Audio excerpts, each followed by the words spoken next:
Hey guys, welcome back to Swats Tudes. This is the third and final part of the Lego Heads tutorial. I'll be covering the lighting and rendering part of it in this video.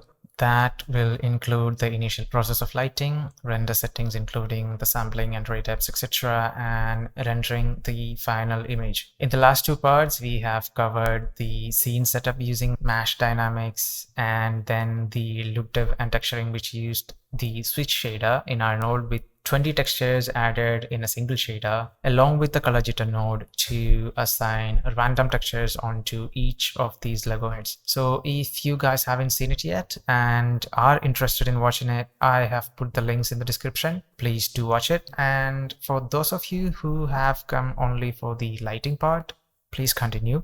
So I have the final image here with me, as well as the final lighting breakdown of the image. As you can see, there are two final renders. One is with a single HDRI lighting and the other with a more dynamic lighting. The initial plan was only to do a single HDRI lighting because it was supposed to be a look dev tutorial for the switch shader, and it was changed to the second one later because I felt that the scene needed more interest, and turns out it was the right decision because it became the most liked artwork in my ArtStation page, got the most reach in the social media like LinkedIn, and it changed my perspective towards what kind of arts that I wanted to make from moving forward. It's not always the efforts that you put into your works, it's how much the viewers enjoys it, and it doesn't always need to take weeks or months to make something that people are going to enjoy. It can be done in 2 days as well. I'm not saying that people are not going to enjoy the artworks which are going to take months of efforts that you've put onto it. I'm just saying that artworks which are enjoyable can be done in fewer days and with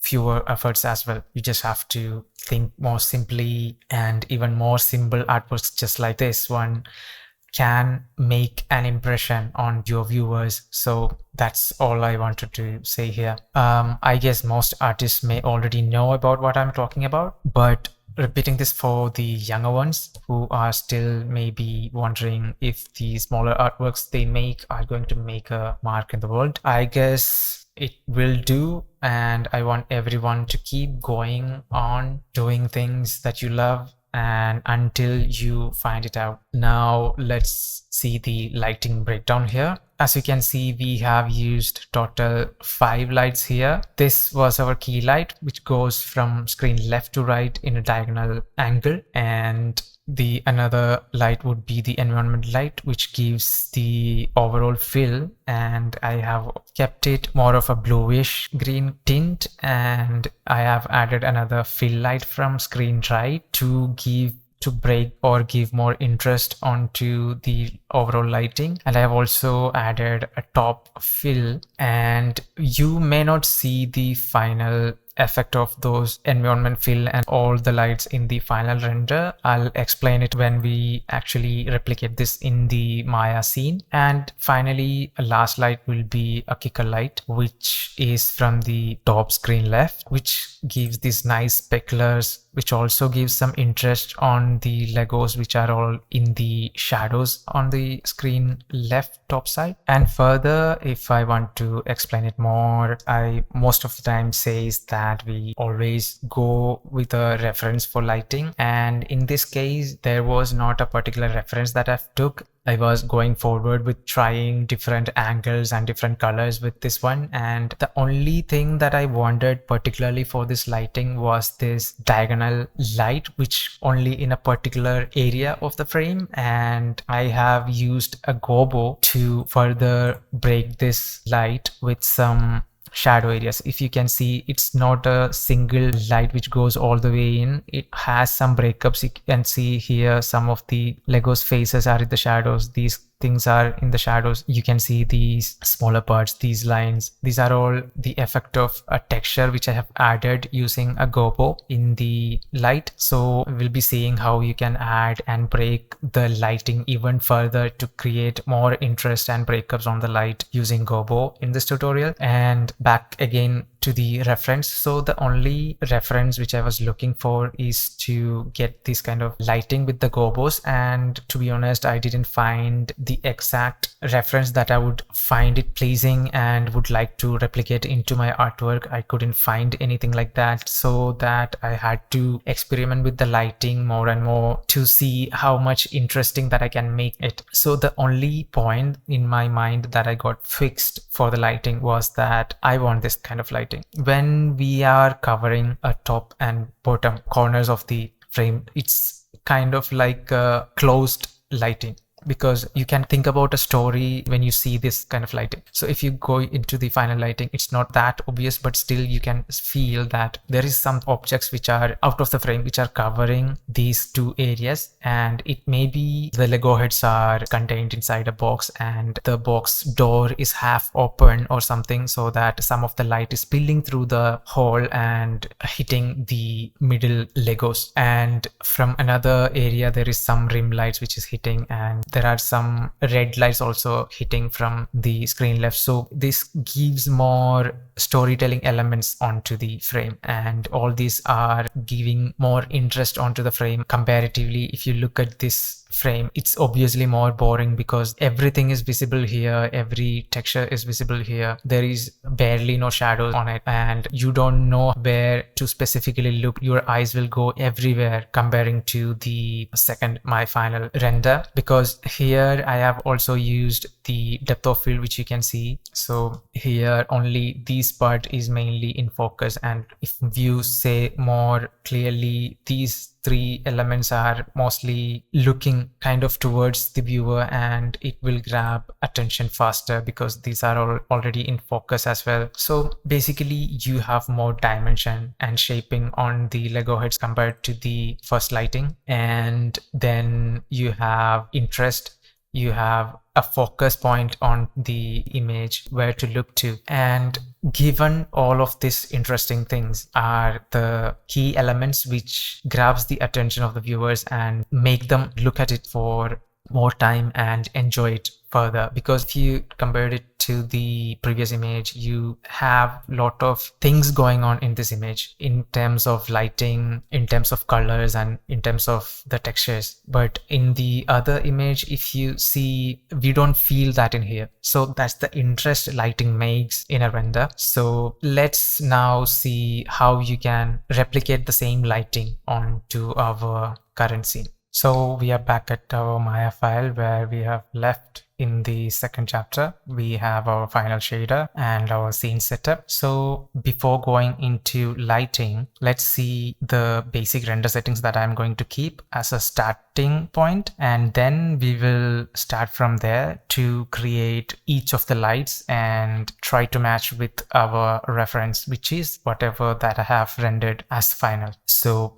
as a beginning, I'm going to keep the camera samples as 3, which is the default in Arnold, and the diffuse samples and specular samples also as 2. Transmission, since we are not rendering any glass materials here, we don't need transmission samples, so I've put it on 0. Triplers, we are starting with 2, which will be very noisy, but for lighting, we are not going to need to see all the final shader look at the beginning, so I'm keeping it as low as possible. In the shading, if you have seen, I've put it around 3 or 4, but here for the progressive rendering in the beginning, we are not going to need it. And Raydepths, we are keeping diffuse and specular 1, so that we may get some indirect, but we will eventually increase the diffuse 1 or 2 more, because the indirect of the subsurface scattering as well as normal diffuse shaders, the indirect bounces of it is dependent on the diffuse ray depth. So if I put it completely 0 and if I render it now,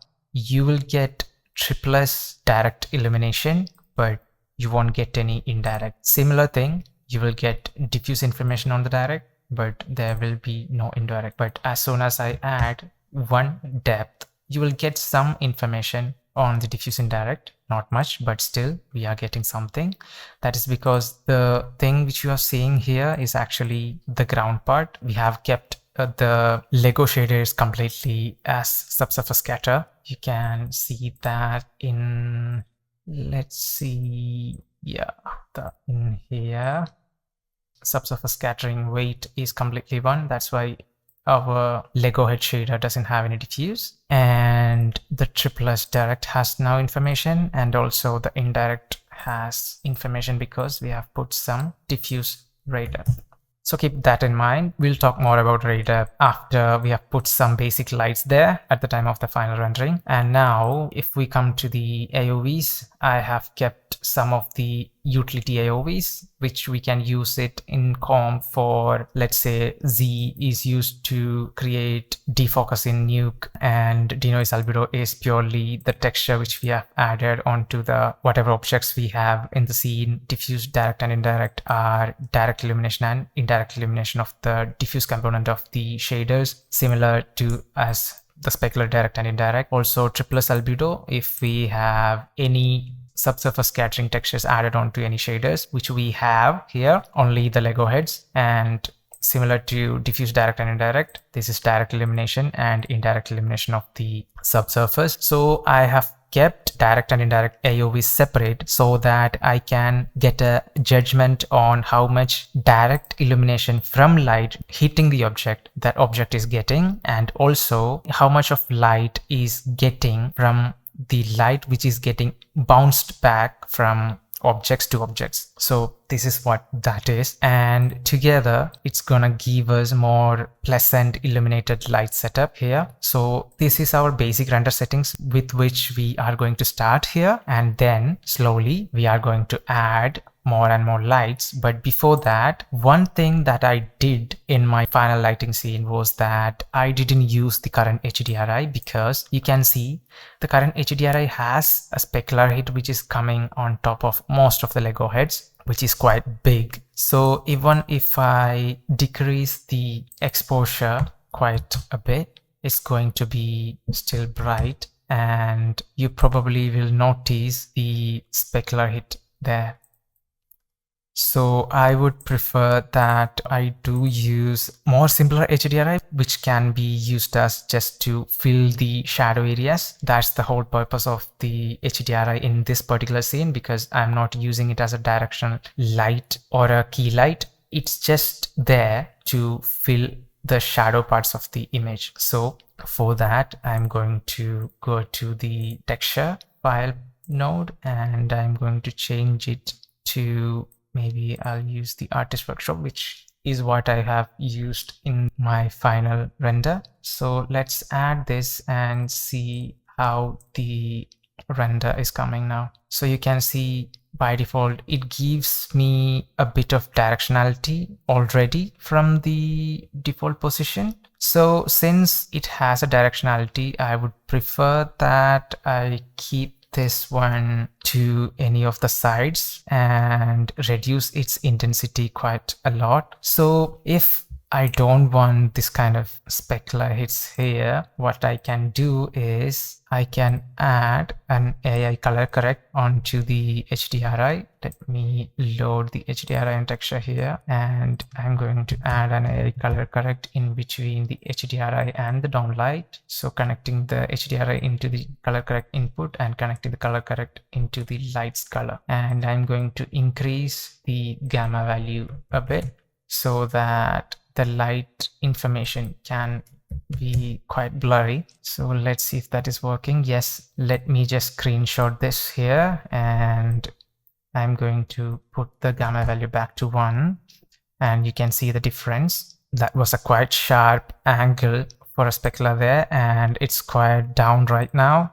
So if you are not going for any accurate matching with any HDRI, which was you have already shot when you were shooting the plate, apart from that particular case, you can use these kind of techniques to adjust your HDRI's contrast according to your need. The only time that you can't do this is if you have a backplate and you're matching something to that backplate with the HDRI lighting, and you have shot that HDRI on the exact location of the backplate. At that time, you cannot change the gamma values. You have to manually tweak the exposure of the HDRI and the colors in it to match it exactly with the backplate. So in here, since we are not doing that, we are not using it on that purpose. We can adjust it in our needs. So I'm putting that value to 1.5. And again, let's go back and see the light environment in my final render, and you can see it's quite greenish bluish in color and quite dark. So let's add that kind of a greenish bluish color in the time slider here. So let's see if that can be matched. So let's compare, and the color is almost identical because I've already noticed what color which I've put, and I'm already putting the exact same color because I don't want to like exactly eyeball it for this tutorial because it's gonna take some time. So as I always tell, just know these kind of methods that I'm following so that you can do it yourself later. So if you want to adjust the exposure a bit more, let's go back to -0.3, and I guess that's more or less similar to what we were getting in our final render. And I guess we can go a bit more down, let's say 0.5, or let's see what -0.4 gives us. I guess it's too dark, so I guess -3.5 was good. Okay, let's stop it right there. And from the render which we have just seen now, you can see the exact color of the texture of the Lego heads was yellow, and we have put a kind of bluish color onto it, and now you can see the color has gone not just blue, not yellow, it's green. So you may have studied this or watched in any videos that light is additive, and when two primary colors gets added together, you get a new color. Similarly, the same way, when a blue color is added onto the yellow, we are getting this greenish color. So this is also generating another color by adding two different colors. So because this was giving me this kind of really greenish color, I was using a top light to fill with a reddish color so that our green tints are a bit balanced and not prominent in my final lighting scene. So to balance this, let's just add a top light right now, and then we will go and create the key light. So mostly I have used all area lights for this setup. You can see here, apart from the key light, for which I have used the spotlight because we can only add gobos in spotlights in Arnold. I don't know why it's that way, because we should be able to add it on area lights as well, at least, because in render engines like RenderMan I've used this and it has even more features, like you can add gobos to even directional lights. So I don't know why Arnold hasn't had any updates on this. They had these features on the older versions, but they have just removed it completely from this one. So I hope they will improve those things better in the future. And now let's go back to our scene, and as you can see, the top light is also an area light, and you can look at the size of it. It almost covers the complete scene or the size of the Lego heads. So that's because if you also see the top fill light, you can barely see any hard shadows which that creates, because in any of the key lights, or else even in the fill light which is coming from the right here, you can see they have some shadows which is generated by those lights, but none of that is visible on neither the environment light or the fill top, because I want it to be very subtle and just to act as a fill. Usually whatever lights we have using as a fill to just fill the shadow areas, we don't keep those lights hard, or it won't have harder shadows.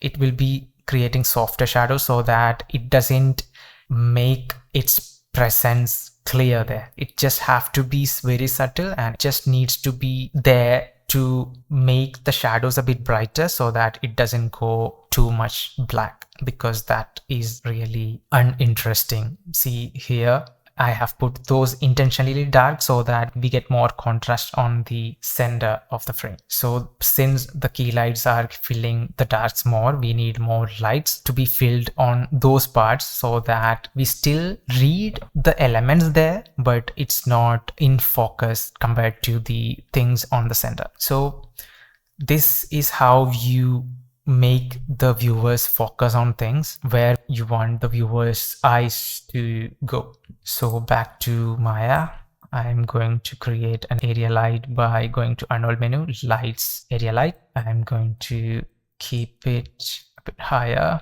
going to rotate it 90 degrees, scale it up to include the whole scene.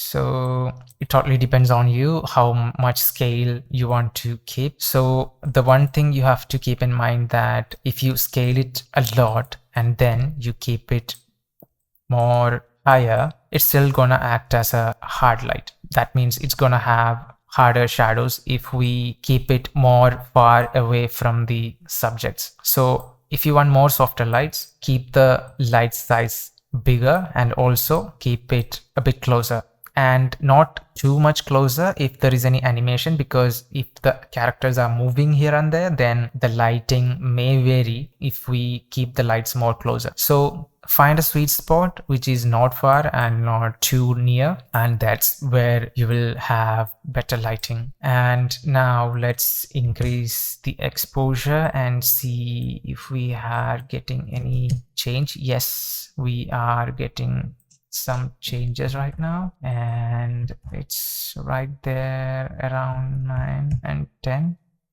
So still the white light here mostly could feel a bit uninteresting because I've added a bluish light, but as soon as I am adding another white light, the overall feel of that green is gone. So I would prefer that I change the light's color into something else so that it will feel a bit more interesting. And also, if you can see here, the green tints are still there on the scatters. That's not completely gone. So maybe adding a red light, because red and green is going to again pop up the yellow color, so we can get some more interesting tones in the overall field there. So here it's going to reddish now. Maybe I can reduce it, or I can reduce the exposure a bit. So since we haven't yet created the key light here, we cannot judge the final colors in here. So at the time when I was creating these colors and things, I have already set up all the lights accordingly and then started tweaking those colors and things. And some of the lights were added later as well. So it's always a back and forth process. You add some lights, you see the output that you're getting and understand whatever changes that further needed and whatever the lights we need to add, and see what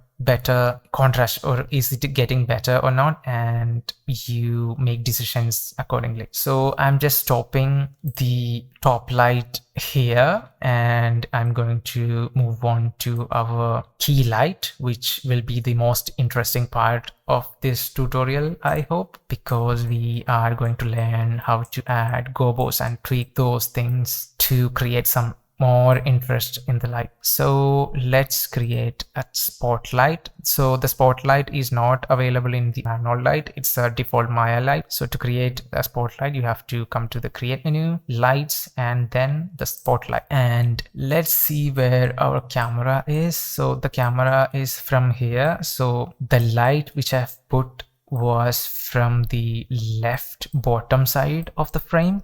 So let's move that to the left bottom side. And another benefit of the spotlight is that it has a handle. If you press T in the keyboard, you can see we get a handle here. So you can put it on your subject which we want to lit with the light, and then if you see the spotlight here, it will be aiming or targeting to that particular object. So if you move it anywhere, it will still be targeting to that particular object. So I'm going to move it back to the old position and let's see what the lighting is going to be. So since we have multiple lights here, it will be easier for us to judge each lights if we have a control over to see each light separately. So an easier and straightforward method will be to hide other lights and see here, but wouldn't it be easier if we can see each light separately in the render view itself? So for that, we are going to use light groups. We are going to assign each light into each light groups so that it will create AOVs. So if you see here, we have this RGBA underscore default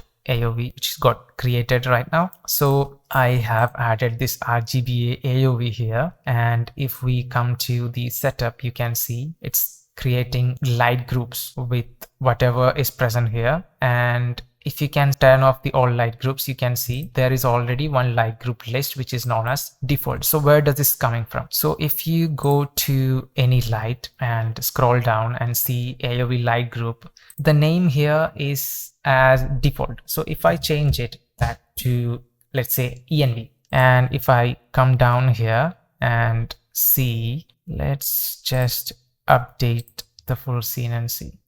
Okay, since we turned off the all light groups and there is nothing added here right now, it's not giving any light groups. But so let's turn on all light groups here, and you can see default has this red light which is our top light, and the greenish environment light is now available as a separate AOV so that we can adjust it easily. So if you want to have particular lights in separate AOVs, you have to name it properly. So I'm going to name it top fill, and I'm going to name the spotlight as the key. So let's see, we have our beauty which has all the lights. We have our, okay, again we have to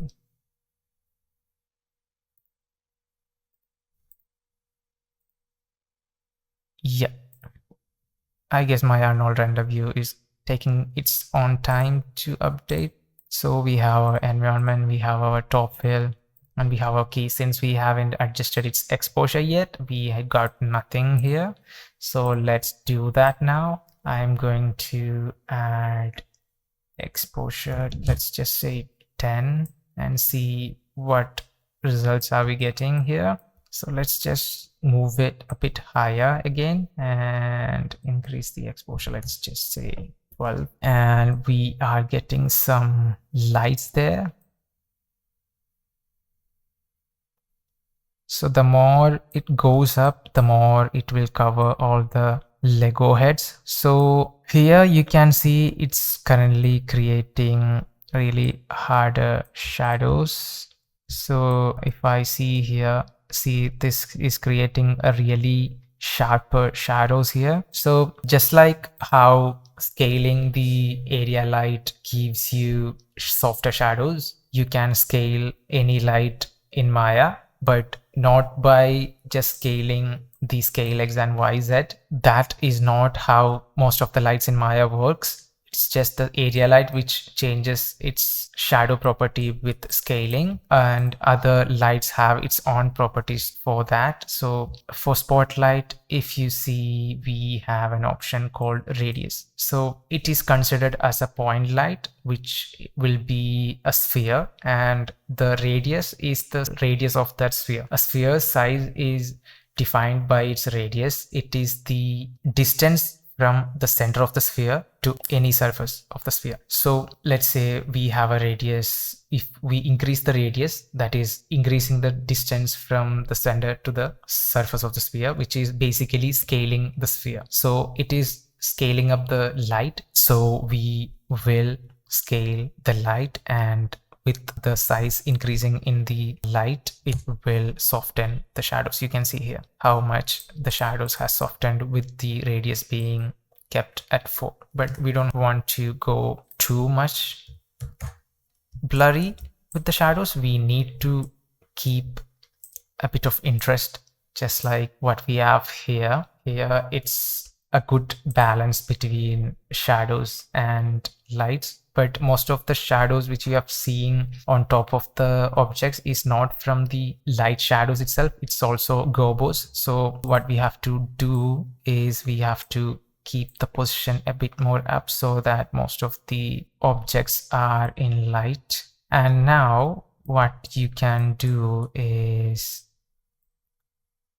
you can see that in our render only a part of the frame is get hit by that light, and the corners of the top left and bottom right is in shadows. That means the light is not hitting there. So how do you get this same effect with this light? So for that, we are going to use another attributes of the spotlight, which is cone angle, penumbra angle, and drop off. So what it does is the cone angle is the outer radius of the cone of the spotlight. So you can see, let me just stop the render for a bit. So you can see this cone radius, outer radius of the cone. If I increase this, you can see what is happening. It increases and decreases the cone angle. So it reduces its surface, which is getting covered in here. If I press 7, you can see directly in the viewport itself how much part of it the light is covering in the frame. So it's only currently covering a portion of it, and if I render it now, you can see the same setup here. It's only covering a portion of the frame here. So I'm going to increase it a bit more so that it covers the frame a bit more, and I'm going to pull the light target a bit more towards the screen left side so that we are getting a complete light from the bottom left to the top right. So still I feel like the light is kind of offsetted towards the screen left, so I'm going to move the light a bit towards backwards. Maybe I'll move the target also a bit here. Okay, and probably increase the cone a bit more. Yeah, and another thing, if you noticed, is that the edges of the penumbra angle on our final renders light is not that sharp. In here, you can clearly see the edges. So that we control with the penumbra angle. So if you increase the penumbra angle, it blurs the edge of the lights outwards. You can see the blur is going outward, and if you go into minus values, it blurs it inwards. So it's a personal preference. Let's say if you increase the corner angle a bit more and you blur it outwards, you get a good result. Or you increase the penumbra angle and then blur it inwards, you still get the similar kind of effect. So it has that artistic flexibility there, and you can try both of them and see which one works better or what you feel works better, and you can choose that one. That's the better way to find it out. And the drop off is the final attribute, which is like it concentrates the light into the center. So let's just screenshot this here and increase the drop off. So you can see it has that drastic effect. So wherever we have put the point, it is concentrating the light onto that particular point here. So I don't want to go that high with the drop off, but I still would prefer to keep some. Let's just stick around 0.6 or 0.5 there, and let's just keep moving the light a bit more till we get that sweet spot. And then I think I need more exposure. Maybe it's because I'm just looking at the key light only now. So let's go back to beauty and see how the output is coming. So looking at it and comparing it with our final render, obviously it's not going to look similar because see the numbers here, it's clearly a heavy number of Lego heads and a big frame, and this is like a small portion of that frame, but you can still try to adjust the light a bit more. Let's increase the exposure a bit more. That feels too much. Okay, that feels kind of similar to what we have here, but still I feel it's a bit too much. Okay, and I'm going to try to decrease the corner angle a bit more and see if we are getting that effect better. And I'm going to move the light a bit more to the upper side of the screen.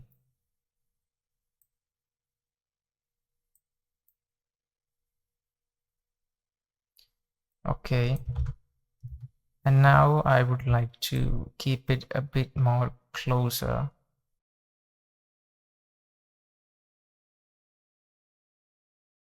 I guess we are getting some nice lighting now, and also the effect of the spot here, but we can only be sure once the render is fully done, because I still see a lot of greenish colors on the shadows, which would not be the final color once it's rendered. If you see here, you can see the green is gone here to be kind of red. So I guess the denoising has its own drawbacks. I mean, it gives you a better judgment on kind of to a limit, and from that particular point onwards you have to just have to wait a few minutes just to see the final output better. And I guess you've got the idea what I'm trying to do here, so that you can go further to tweak these positions until you get a position where you are satisfied with. You can already see what I was satisfied with here,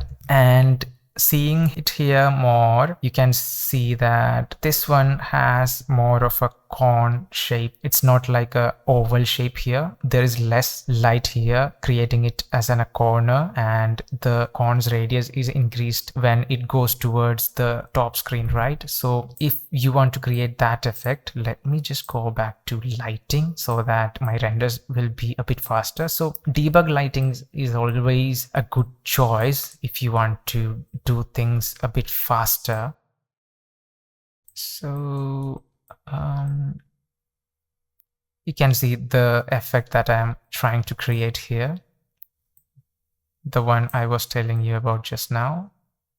The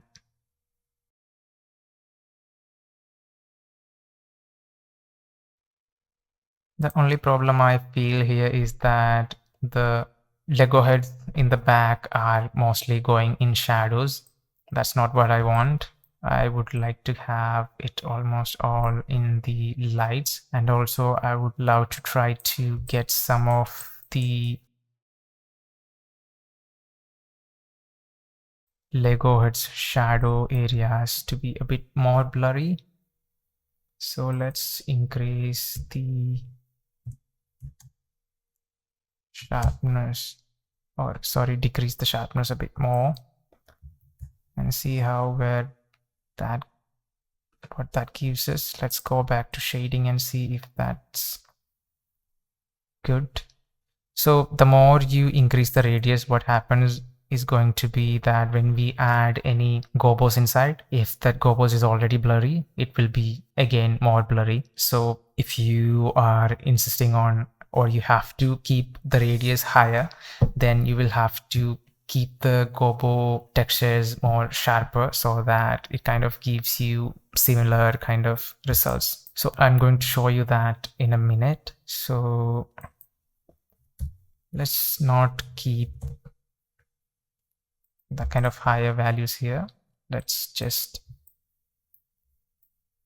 keep the light a bit above as before, and I'm going to again reduce the corner angle and increase the penumbra if you can, and see if we can get a better result there. And I guess this will be a good spot to stop it and start with the gobos. So let's go back to lighting again, and for adding gobos you have to come to the Arnold options here in the spotlight shape, and at the bottom you can see light filters. So you can click and add gobo from here, or else you can add from here as well. So the difference is that you can see there was one I've already added which is not gone from the scene, which is the one gobo which I have used in the final render. So this add filter option is here because let's say if you have already created a spotlight, you've already created a gobo, and you've created another spotlight and you want to use the same gobo in that spotlight as well. So from here you can select that gobo and it will get added onto that, and that's the idea. So let me just delete this.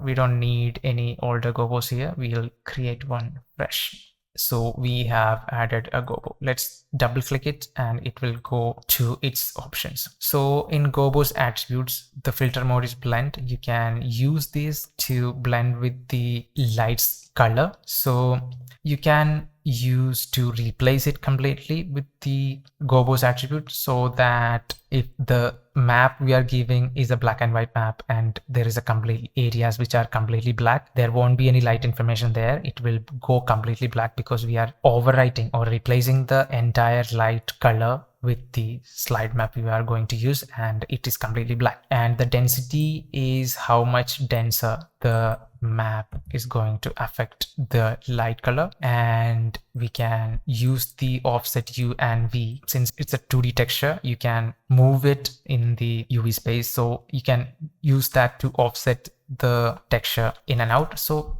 without further explaining this, I'm just putting the filter mode back to blend and I'm going to add a texture here. So for this one, I was adding a default fractal node, and let's see by default what is we are getting.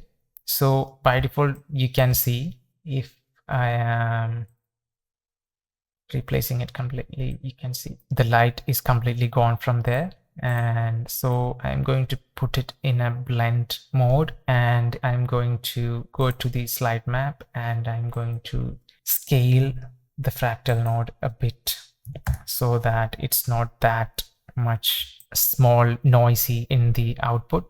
So this is our default without any gobo, and this is with the gobo. So you can see how much interesting shadows it is adding onto the existing shadows. So we get further breakups on the key light, and that is a really interesting thing. So you can adjust all these settings, attributes of the fractal, and see how much difference that gives you. And I want it to be present there as a breakup, but I want it to be really subtle so that it doesn't show the viewers that yes, I am there, I am the one who is grieving all these breakups on the light. I don't want it to scream his presence onto the light here. I just want it to be as subtle as possible, yet give as much breakups as possible. So I guess this is giving me enough breakups, and let me just take a render and let's compare it with the previous one.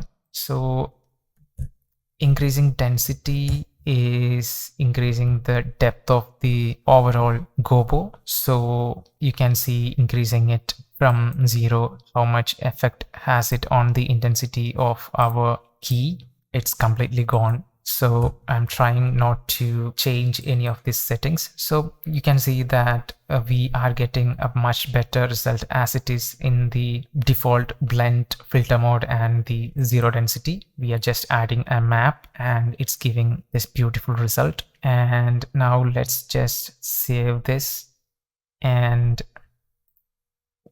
let's compare only a portion here. So you can see as I am pressing Ctrl on my keyboard and clicking and dragging on the offset U, you can see the texture is moving from bottom to top. If I move it in the V, you can see it's going from bottom left to top right.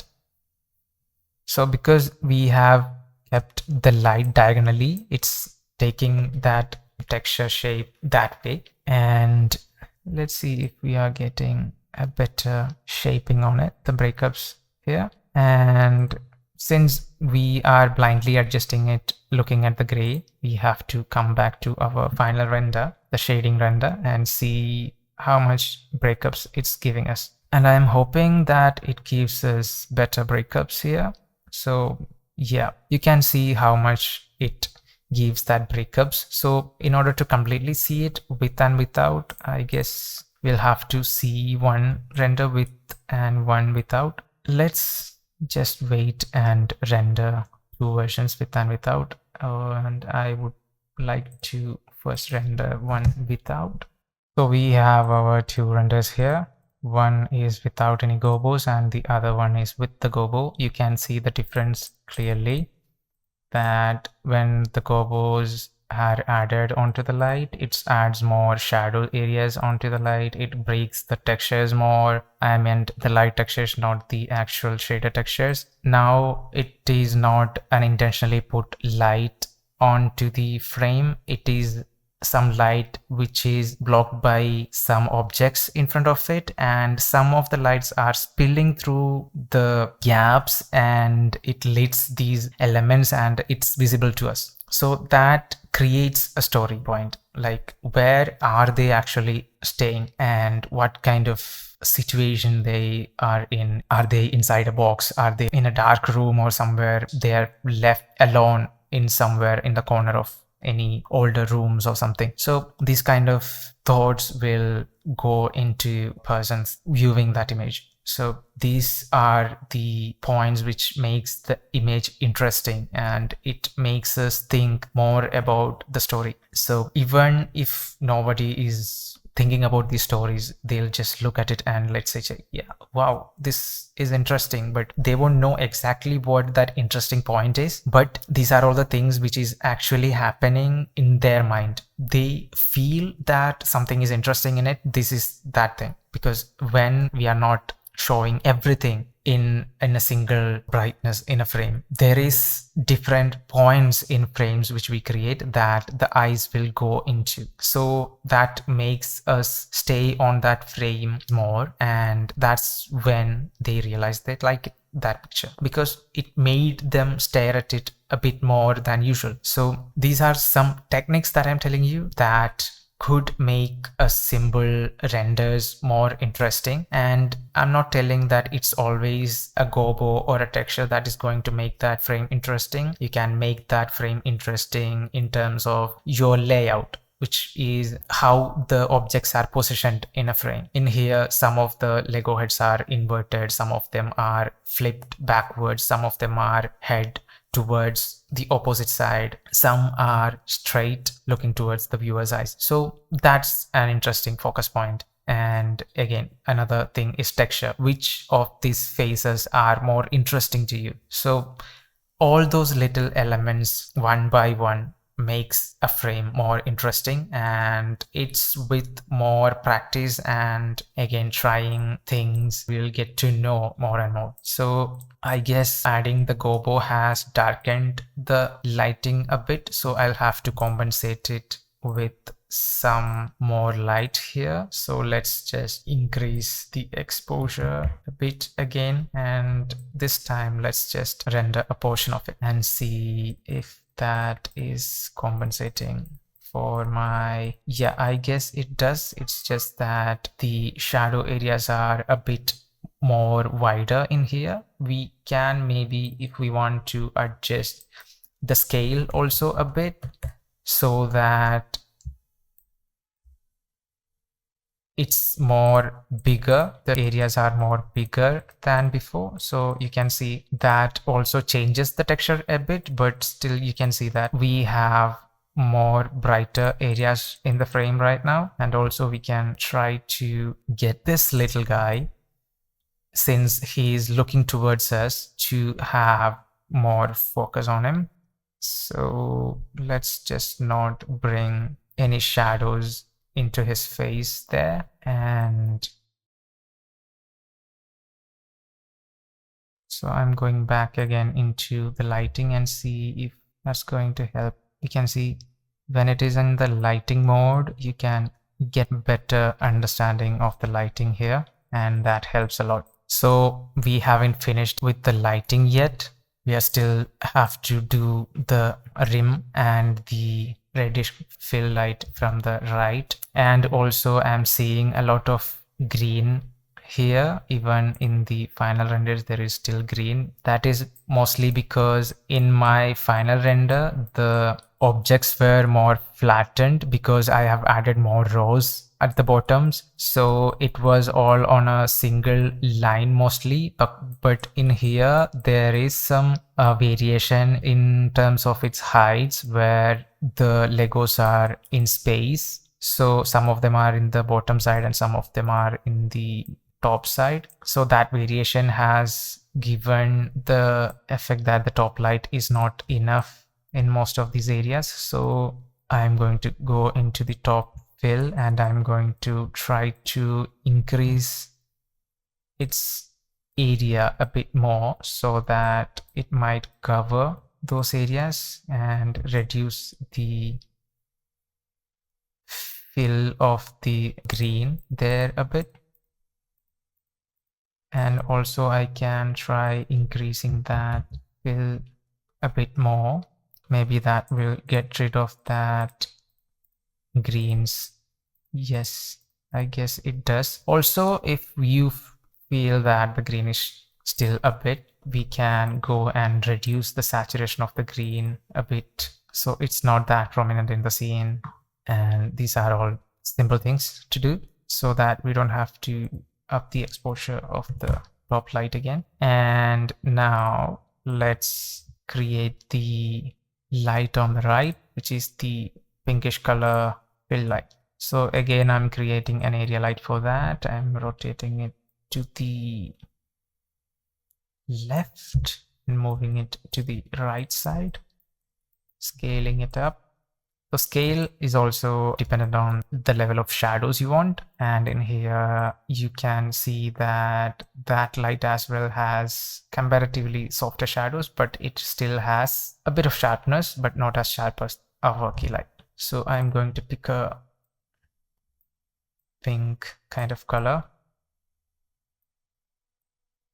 And let's put an exposure. Let's see. So to see it separately in an AOV, I'm going to name it fill_red. And let's see if it has updated it yet. No. So going back to AOVs. Okay, we are getting some of the fill red there. And I'm going to increase by one stop again, maybe 2. And now I am going to rotate it a bit towards, and also you can see here that we have now a gradient towards from screen right to the left.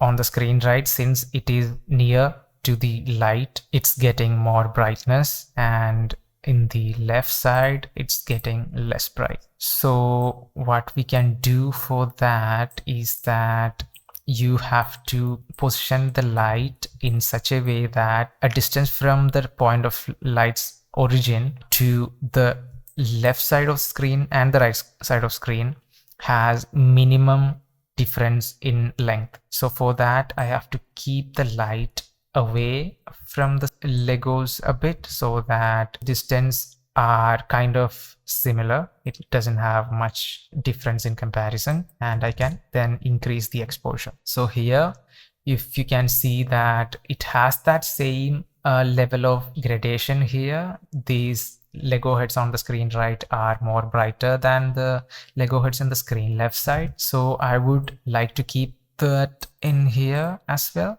So let's go back to shading and to the fill red, and I guess we are now getting that effect in here. So let's keep it that way and see in the final render how much light we are getting from it. So I guess it's really less here comparatively, and you can see here we are getting some nice color differences in here. Comparatively, it's really less here. Let's look at the shadow areas. That was the position where it was more prominent in the render, and I am seeing that that effect is still also here as well. You can see that. So I'm going to again lift it up half a stop so it's more prominent in the render. So you can see it's kind of similar effect we are getting, and I guess I need to up the top light a bit more. I feel like it's really less in intensity comparatively compared to this area here. The shadows were much darker before. Yeah, and this is coming as nice as the final render. And before we go into taking a full render of this with the test settings, let's add the final light as well, the rim light from the top left corner. And before that, I'm just going to rename my lights because it's getting confusing here. I was selecting it properly because I know the order which I've created. So it's always a good practice to rename the lights so that it's not confusing after a while, because if you are using multiple lights here, it can get confusing sometimes. And let's add another Arnold light, an area light, and let's just move the light to the light is coming from the top left corner, so we'll move that onto the top left corner of the frame and rotate it towards our frame side camera angle. And if you can see on the reference, these lights are mainly created to give that hotspot specular on most of the Lego heads. So in order to create these kind of hard specular hits on an object, the light has to be smaller, because when the lights are more bigger compared to the object, the light not only gives softer shadows, the speculars also gets softened. It becomes more blurry. If the light is smaller or if it is away from the object, the shadows get sharper as well as the speculars. So let's just start with the same level of size for the light here, and let's just put a value which is a bit more higher. And you can see, I guess I haven't added any colors on here because I don't see any color changes in the texture color. It's still yellow. Speculars also feels more white, so I'm assuming we don't need to add any colors on this light, but we'll need to add a light group name. So let me just save this file. I haven't saved since we have started, and let's do a render. And we haven't got that light in here yet. So in the RGBA light groups, if you don't want to render all the lights in the AOVs, you can turn off the all light groups, and from here you can select whichever light you want in the AOVs. If it's just the rim light you want, you can select only the rim light and it will create only the rim light AOV inside the render. So here you can see that it's creating more speculars as well as subsurface here. So I would want it to cast only speculars and not any other comparatively. So let's just hide all the other renders and see the details that I'm getting with this one. So if you see here, we are kind of getting the similar values till here, but I guess we'll have to move it a bit more downwards, and let's try to increase the size and see the specular in the specular direct. If you are getting some better speculars here, we'll try to move it a bit more to see if you are getting any better position.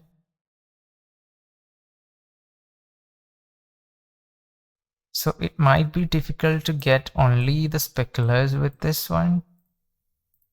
If that's the case, maybe you can adjust the triplus slider a bit for this particular light. I wouldn't suggest this unless you have no other option, because in real world the light doesn't have this kind of separate control over scatter, specular or diffuse. The light hits or treats all the properties equally, and it's just for our understanding that we have split this shader properties into diffuse, specular, triplus, etc., so that we can understand it better and have this capability to control it better in the render engine. But if you are going for a photorealistic render, changing these values is not a good option. But here, if you see that we are getting really bigger hits, so I need to adjust it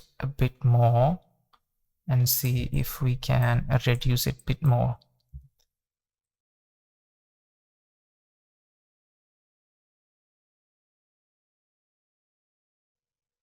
Yeah, I guess we are still getting better specular hits and lesser subsurface because we are keeping it really down towards the bottom. And here also we have this problem that it has this variation in the height, so that the corner objects will get more light and top objects will get less light comparatively here, since it doesn't have that much difference in the heights. So almost all the objects are getting similar kind of specular hits. Here we have that limitation. So I guess you understand that with the layout which is being made properly, you doesn't have to worry about all these things. But because we were doing this for this tutorial and we were showing it only for the purpose of understanding how it is done, we have kept it to a minimum, and that's why we have this limitation of not getting all the objects to be lit properly like the one here. Still, like these things are getting that specular hit, we are also able to get some specular hits on the objects here, and more or less we are getting similar kind of results here. The only thing I still feel is that we are still getting this kind of reds, and I still believe that it is because we are denoising the render with the unfinished sampling. So once these are getting completely rendered, we'll see if we are still getting the greens a lot, or is it good enough like this one. You can see that this is more prominent in the scene. Even a better option would be to squint your eyes a bit, and you can see clearly that there is this whole bunch is illuminated better than all these the other two corners of the image. And in our image still it's a bit more scattered if you squint your eyes, because there is a lot more bigger bunch of Legos which are in the shadows because of the size of our Gobo. So we can again further adjust the scale of the Gobo if you want the render to create more closer to what we have here. And maybe I'll adjust the brightness a bit again to keep it more closer to this brightness. I guess that's the only thing that it needs now, because you can see after it's completely rendering in the final quality, not in the final quality as in the final sample settings quality, it's having that better look. There is no greens in there, and that's a good thing. So now I guess we have done our lighting right now, and the one thing which is left to do here is the sampling. So before going into sampling in any of your renders, if you are doing it with normal simple sample settings, before going into optimizing your samples, it's better to see some of the areas of the render in final quality to see that the render which you are seeing with the lower samples is around 90% is matching to the final sampling render, so that we don't have to tweak the lighting after you've done the sampling. Because if you're using a really lower sample values, it might be possible that the renders we are seeing is really undersampled and the lighting or shader informations were not that accurate. It was showing you with the noise itself, so you were at the end tweaking some settings looking at an inaccurate render. So keep it into a medium level of sampling when you are doing interactive tweakings with the lighting or shading, so that your render doesn't go slower, your work doesn't get slower, as well as you don't work with a wrong render. When you are optimizing the sampling for the final render, it's always a good point to start with the final resolution that you're going to render. If you're going to render in Full HD, start sampling settings with the Full HD render, not in 720p, not in lower resolution than that. You have to keep it in the exact resolution that you're going to render, whether it is Full HD, 720p or 4K, so that the actual information which is going to be in a single pixel will be accurate and the noise levels won't change when you change one resolution to another in the final render. So if you change the resolution, the number of pixels will change and the sampling of the pixels will change. So with that said, let's reduce the noise in this render. So in order to reduce the noise, we have to start from the basics, which we'll be going through light by light and see which lights are more noisier, and then we will see types of indirect bounces separately and see if any particular kind of indirect bounces are giving more noises in specific areas. So we'll go step by step. Before that, since we are going for our final renders and final quality settings, let me first adjust our Raydepth to our final setting. So let me first go into the triplus indirect and see if increasing the diffuse bounces from 1 to 2 is giving any significant difference here. So I guess yes, we are seeing some difference, but let me see if I can add all the indirect bounces as well into the AOV for denoising. So let's say this is the amount of indirect bounce we are getting with 2 indirect diffuse bounces. Let me save this and let me reduce it back to 1 and see how much difference does that make.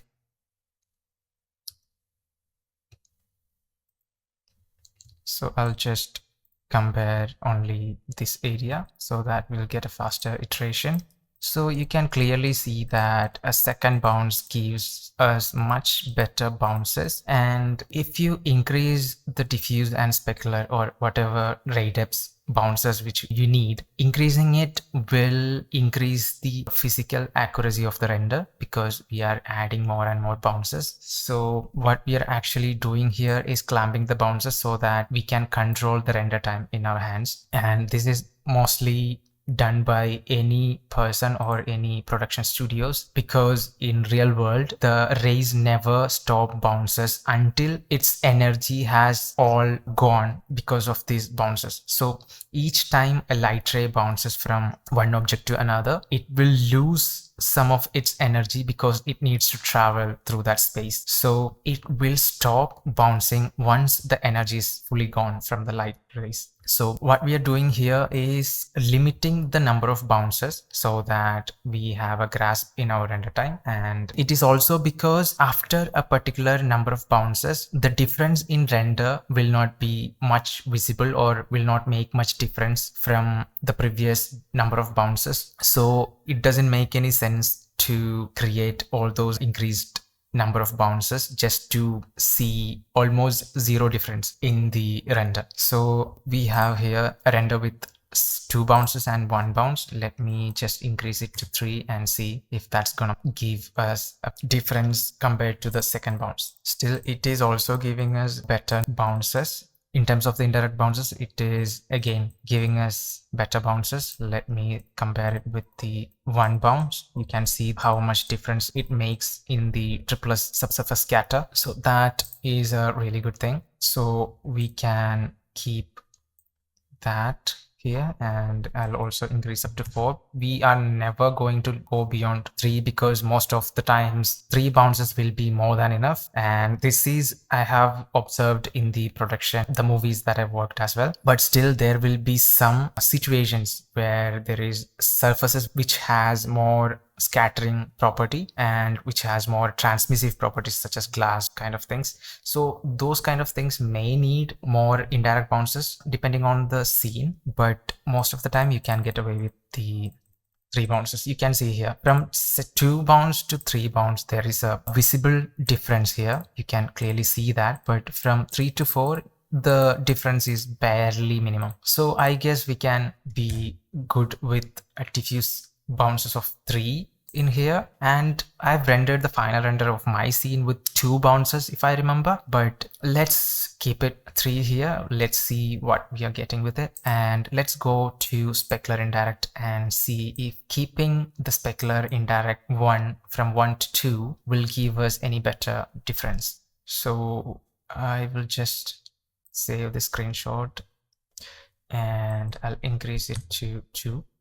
That is also giving us not much. If you see here, the difference is barely anything. It's not giving us any difference we were expected, just like the diffuse, there isn't much. So let's keep the specular to 1, because if you're not seeing any visible changes in the render, it's better to keep it to a minimum because it still calculates in the render time. So it's really not worth it to increase the render time without any benefit on the render. So let's close our settings for the denoise, and this will be our final Raydepth settings. So total number, I have put it to 3, which is the maximum of diffuse. The total number is not like the total of how many bounces on each of them by adding all of them together. That's not the total number here. It's the total number of bounces, which is the maximum in any of this Raydepth types. So if diffuse has the maximum number of bounces, which is, let's say, 5, then the total number will be 5. If the transmission has the largest number of Raydepth bounces, which is, let's say, 3, then the total will be 3. And that's all the things we'll be looking at in here. And let's go back to camera samples. So we were rendering with a camera sample of 3, and we were getting pretty nice results here. Just because I was rendering in 960 by 540, I was getting pretty good results. If you go above that resolution, you may need to increase the camera samples a bit, because camera samples smoothens the edges of the objects. So these are also called anti-aliasing samples, which creates those smoothness or soft blurriness on the edges, which creates that smooth transmission between object edges and even with the alpha. So if I put the camera samples, let's say, to 1, you can see how noisy or really unclear or undetailed the render is. So comparatively, we were getting much clearer renders with a sample of 3, and we can keep the camera samples as 3 here if you want, but usually what I do is I put 4 or 5 as the final camera samples, and even go higher if needed, but 4 or 5 will be a good starting point for the final. So I'll put it to 4 here. And now let's see the diffuse direct, which has no information, of course. Let's go to triplus direct here. You can see how much noise in the triplus direct here is. So if you are seeing noise in any of the direct passes, you don't change any of the settings here. You change the light samples. So in our case, there are 5 lights here, so we don't know which of the lights are causing these noises and how much noise is coming from each of these lights separately. So for that, what you can do is you can, just like how we created AOVs separately for each light here, let's create all of the lights together, and you can create those things in each AOVs also. So if you come here, you can see in the triplus direct, if you select all light groups and go to triplus direct, you can see each of these lights are added here as triplus direct, then the light name. So from here you can adjust each of the light, seeing how much noise is present there. So let's start with our first light,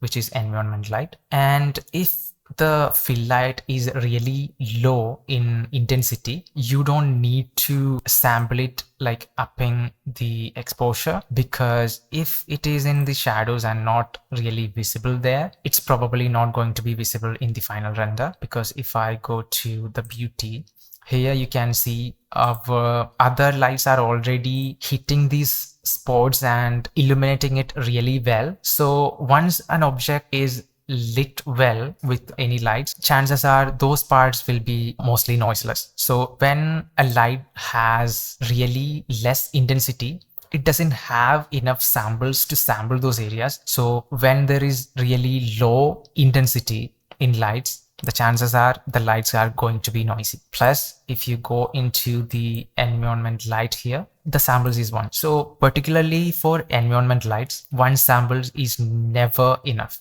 So normal value will be 3, which is what I do by default. So you can see how much noise it reduces with that value. So for this, I guess we can all again reduce the bucket size again a bit, so that we'll get smaller bucket size, and we can reduce the area as well. And let me just put it back to 1, and let's save a screenshot so that we can compare it. And So I'm saving it and I'm putting it the samples to 3. So let me just increase the exposure so that you can see it a bit clearly. It's not changing much because we are seeing it the RGB ENV, and when we are looking at the RGB ENV, it does have the details from direct as well as indirect. So if you want to see only the direct values, let me just, since we only have the specular and triplus direct passes, I am going to add the specular and diffuse. Triplus direct passes, I'm going to check the triplus direct ENV. So one of the other things I forgot to mention was that for triplus, direct or indirect doesn't matter. You have to increase the triplus samples because light samples doesn't work with triplus. I don't know why Arnold has set it in a complicated way, because all the other, whether it is diffuse, specular or transmission, the direct light illumination, if causing noise, you will have to increase your light samples. So since it's not giving any difference here, let me just take it back to 1 and let's increase the triplus samples to just say 4 and see if that gives us any better results. So you can see this.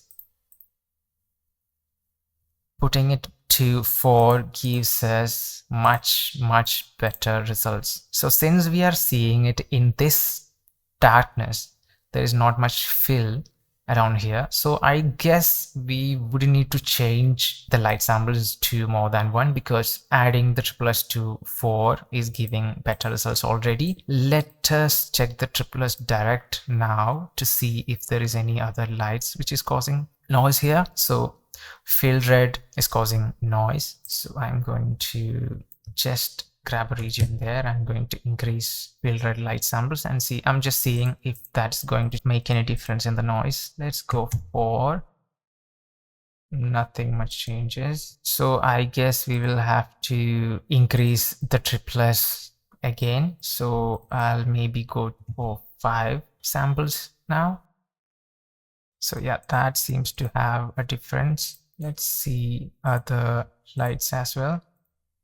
So the key seems to be more cleaner here, and it's always better once we have added enough samples to an area to go back to the beauty and see if there is any other areas which is needed to reduce the noise, because it's not a good idea always to check each light and increase all the light samples without looking at the beauty and seeing if those noises you see in a particular light AOV is visible in the beauty as well or not. If it is not visible in the beauty, then there is no point increasing the samples of that light to just reduce the noise, because it's not visible in the beauty means it's not needed there. The sampling is not needed there. It's enough, because most of the noises will be present in the darker or shadow areas. So if a light is, let's say, hitting here and its shadow is casted here, these areas will be noisier. But let's say a secondary light is casting light from here and is filling those shadows, then those light will sample those areas better and there will be no noise in those areas in the beauty render. But you can see shadows in that particular light's AOV,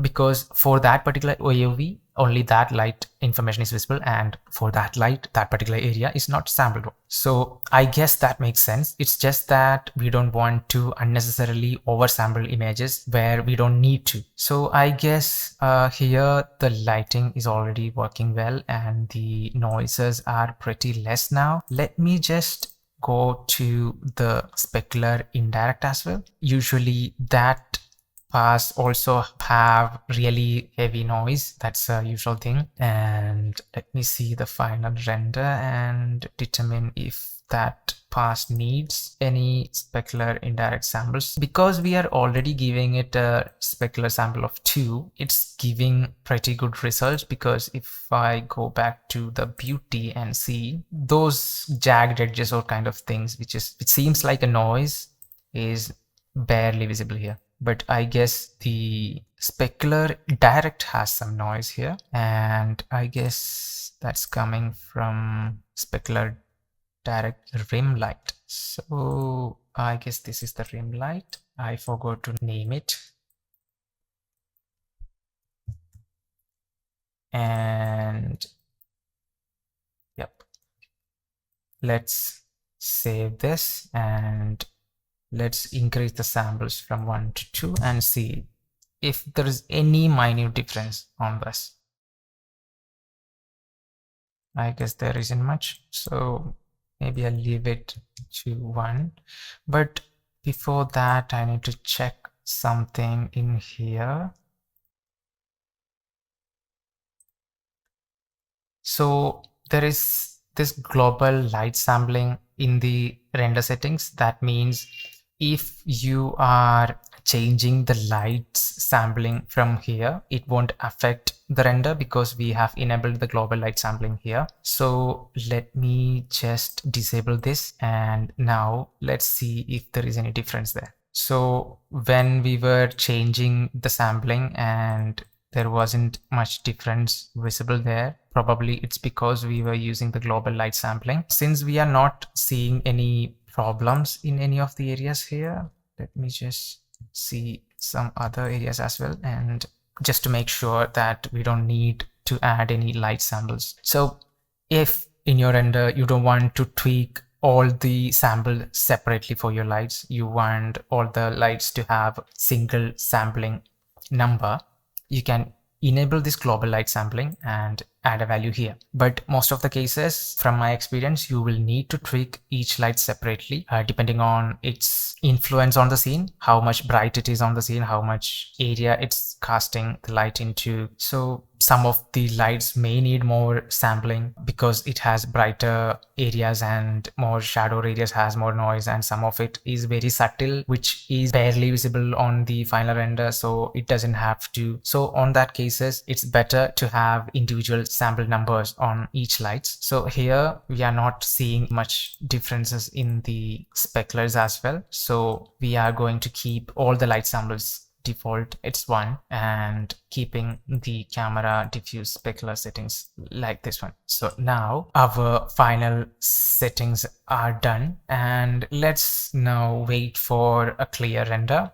And before that, I would like to increase my key light a little bit so that I can match with this brightness of my final render. So I guess we are pretty close. So let's just wait for the render to finish, and we'll compare the current render with our final one. So finally we have finished our final render for this tutorial, and this is our final result. So to save more time, I have rendered only in 960 by 540, which is the quarter resolution of what I have rendered for the final render, which was 4K. This is lower resolution render. So let's compare this with our final render. This is our final render. This is also, I have reduced to 960 by 540 just to compare it in a similar size. We have the 4K version also here. So let's compare the similar resolution files, and the first impression with this I have is that at first glance it looks similar, just like having a wider angle shot and a close-up shot. The main difference I feel is that of the shadow area, which is more darker in my render, and for this render it's more brighter because, as I have already told you, that I have only used 2 bouncers in the final render of this image, and I've used here 3 bouncers. So obviously there are more bouncers, and that gives more scatter and brightness to this image. So that is why the shadow is more brighter in this scene. If you want to decrease the amount of shadows, what you can do is reduce the amount of top light and as well as the rim light, and if needed you can reduce the environment light. You know how you can do all this, and even if you are rendering a multi-channel EXR with all the light AOVs, you can also reduce this in the post-processing time as well. So that said, another thing that I noticed is that the rims are here getting speculars as well as some diffuse or stripless information with the specular, which is grasping our attention to that area as well. Comparatively in here, it's not that much attention seeking because it's more darker and speculars are the only thing that is like more prominent in there. Comparatively here, the brightness is more or less kind of similar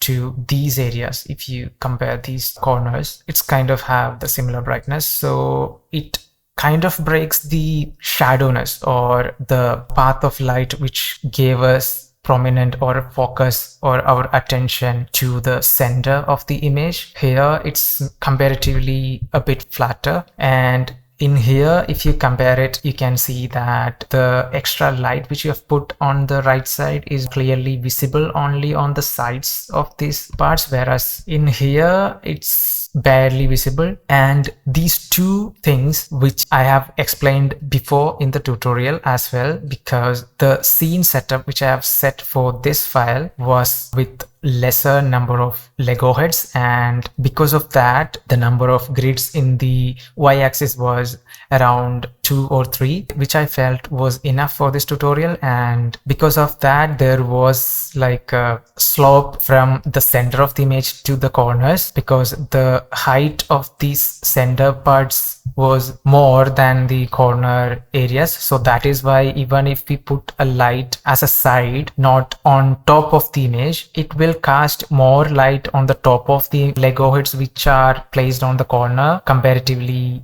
to the Lego heads which are on the center. So because of that reason, we are getting more diffuse light hits on the top left corner, as well as the right red colored fill light is flattening the bottom left corner. So these are the things which I have noticed that I couldn't get it right comparatively with this render, but I hope I have cleared all the things that you can do to make these things more matching to the final image. My intention is to show you the ways where you can observe and match things as close as you can, and I hope when you practice you can do that better than what I have done here. And I hope I was clear about the workflows from beginning to the end, and I hope I have covered all the topics which I needed to in this tutorial series, so that you can build scene like this from scratch to the final render. And so our final part of this Lego heads making series ends here, and I hope you find this tutorial series really helpful. And I know I have barely covered the sampling parts here. It might be unclear in some of the areas because it was only focused on a particular scene, and I am planning to create a comprehensive guide on sampling with a better scene which will cover how to sample all the shader attributes like